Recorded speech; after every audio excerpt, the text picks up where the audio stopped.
श्रीराम समर्थ. भगवंताच्या नामानेच वासनाक्षय.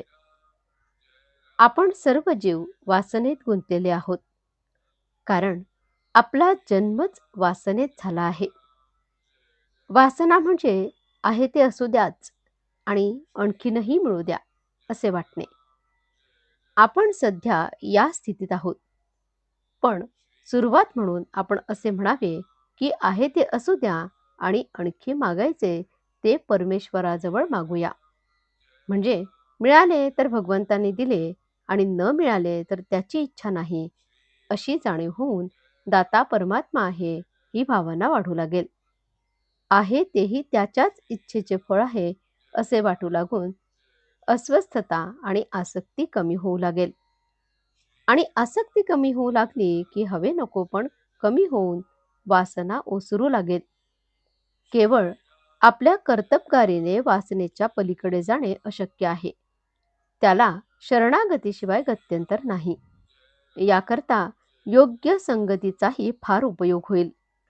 एखाद्या बैराग्याची संगत केली तर स्वाभाविकच कपड्याचे प्रेम कमी होईल. पण एखाद्या शेटजीच्या संगतीत राहिलो तर छान छोकी करण्याकडे प्रवृत्ती होईल.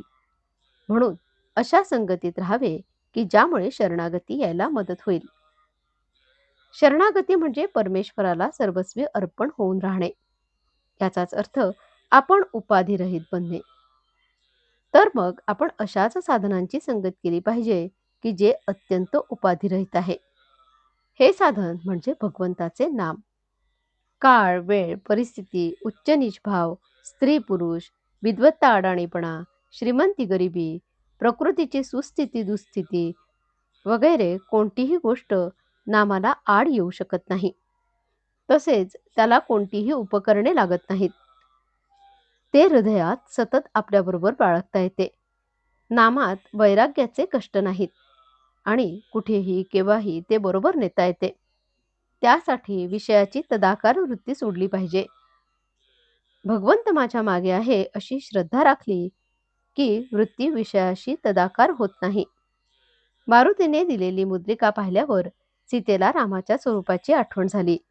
त्याप्रमाणे नाम घेताना आपल्याला त्याची आठवण झाली पाहिजे. भगवंताच्या अनुसंधानात जो राहिला त्याने काळावर सत्ता गाजवली. अशा लोकांना मरणाचे भय कुठून असणार? भगवंताला सर्वस्व दिल्यामुळे त्यांना वासना उरत नाही.